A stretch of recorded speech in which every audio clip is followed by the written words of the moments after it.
Alors, évidemment, donc on fait un appel à la suite d'un appel lancé par une intersyndicale au niveau national, suite à ce qui s'est passé hier en fin de matinée sur la métropole, où est-ce que des collègues ont été tués dans l'exercice de leurs fonctions sur la voie publique. Ils ont été tués par un véritable commando orchestré avec des armes de guerre. Donc bien évidemment, ils n'ont pas pu faire face.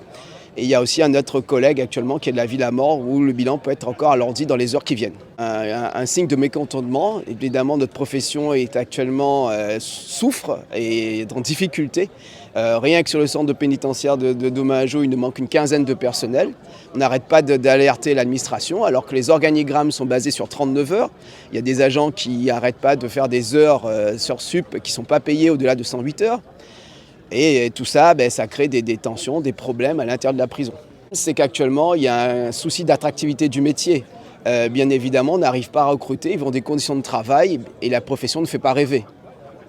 Voilà. Je ne pense pas qu'il y ait eu une petite escorte, étant donné qu'il y avait quand même 5 agents pénitentiaires qui étaient prévus pour ça, donc 2 véhicules, sauf qu'ils sont tombés sur un véritable commando qui était venu et dans un seul but, et faire libérer le détenu coûte que coûte, quitte à prendre la vie des agents.